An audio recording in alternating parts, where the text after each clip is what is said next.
সূচনা। বাংলা প্রকৃতি তার অনন্য সৌন্দর্য ও বৈচিত্র্যের জন্য বিশেষভাবে পরিচিত।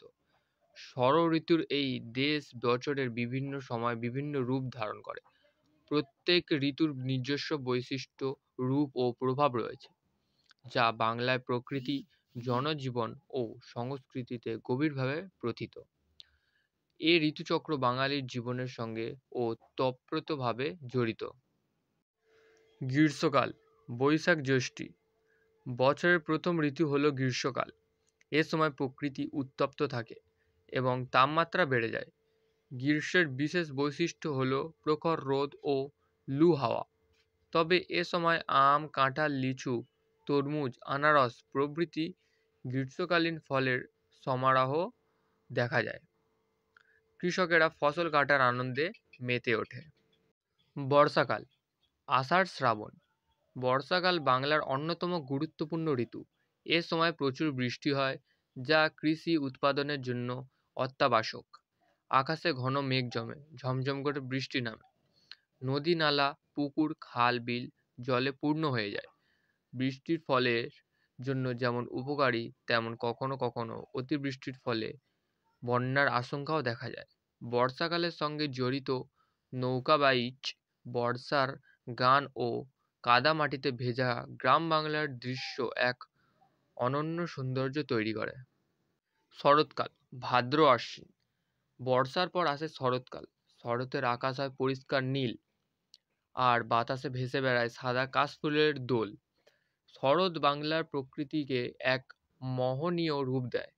আকাশে ভাসে সাদা মেঘের টুকরো, আর চারপাশে ছড়িয়ে পড়ে শুভ্রতার আবহ। এ সময় প্রধান উৎসব দুর্গাপূজা অনুষ্ঠিত হয়। হেমন্তকাল, কার্তিক অগ্রহায়ণ। হেমন্তকাল হলো ফসল তোলার ঋতু। এ সময় ধান কাটা হয়, ফলে কৃষকের ঘরে আসে নতুন ধান। নবান্ন উৎসব বাংলার গ্রামীণ জীবনে বিশেষভাবে পালিত হয়।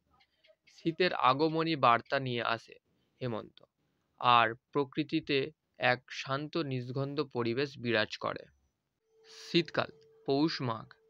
শীতকালে তাপমাত্রা হ্রাস পায়, আর প্রকৃতিতে দেখা দেয় ঠান্ডার আমেজ। বাংলার শীতকাল তার বিশেষ খাবারের জন্য বিখ্যাত। এ সময় পিঠা, পুলি, খেজুরের রস, গুড় প্রভৃতির আয়োজন হয়। শীতের সকালে কুয়াশার ঢাকা মাঠ আর গ্রামের লোকেদের আগুন পোহানোর দৃশ্য এক বিশেষ চিত্র তুলে ধরে। শীতকালে সরিষার ক্ষেতের হলুদ ফুল প্রকৃতিতে মনোরম সৌন্দর্য সৃষ্টি করে। বসন্তকাল, ফাল্গুন চৈত্র। ষড়ঋতুর শেষ ঋতু হলো বসন্ত। বসন্তকে ঋতুরাজ বলা হয়। এ সময় প্রকৃতিতে নবজীবনের সঞ্চার ঘটে। গাছে গাছে নতুন পাতা গজায়, ফুল ফোটে। বিশেষত শিমুল, পলাশ ও কৃষ্ণচূড়া ফুল প্রকৃতিকে রাঙিয়ে তোলে। ফাল্গুন মাসে অনুষ্ঠিত হয় বসন্ত উৎসব, যা বাঙালির ঐতিহাসে একটি অংশ। ঋতু বৈচিত্র্যের প্রভাব। বাংলার ঋতু বৈচিত্র্যের প্রভাব বাংলার সমাজ, অর্থনীতি ও সংস্কৃতিতে অত্যন্ত গুরুত্বপূর্ণ। বিভিন্ন ঋতুর সঙ্গে বিভিন্ন কৃষিজ ফসল উৎপাদন ও উৎসবের সম্পর্ক রয়েছে। যেমন বর্ষাকালে বোনা হয় ধান, যা হেমন্তকালে কাটা হয়। পহেলা বৈশাখ নবান্ন উৎসব, বসন্ত উৎসব ইত্যাদি ঋতুভিত্তিক উৎসবগুলোর মাধ্যমে বাঙালির সংস্কৃতির বহিঃপ্রকাশ ঘটে। সাহিত্য ও শিল্পকলায় ঋতু বৈচিত্র্য। বাংলার ঋতু বৈচিত্র্যের সাহিত্য ও শিল্পকলায়ও গভীরভাবে প্রতিফলিত হয়েছে। রবীন্দ্রনাথ ঠাকুর, কাজী নজরুল ইসলাম, জীবনানন্দ দাশ প্রমুখ কবিদের রচনায় ঋতুর অপূর্ব বর্ণনা পাওয়া যায়। শরৎ, বসন্ত ও বর্ষার রূপ তাদের কবিতায় বিশেষভাবে উঠে এসেছে। বিভিন্ন ঋতু নিয়ে রচিত গান, নাটক ও চিত্রকর্ম বাঙালির সংস্কৃতিতে সমৃদ্ধি এনে দিয়েছে। উপসংহার: বাংলার ঋতু বৈচিত্র্য প্রকৃতিকে যেমন অপরূপ সৌন্দর্যে সাজিয়ে তোলে, তেমনি মানুষের জীবনকেও প্রভাবিত করে। এই ঋতুগুলোর নিজস্ব বৈশিষ্ট্য বাংলার জীবনধারাকে একঘেয়েমি থেকে রক্ষা করে। প্রকৃতির এই অপরূপ পরিবর্তন বাঙালির জীবনে আনন্দ ও উচ্ছ্বাসের বার্তা নিয়ে আসে।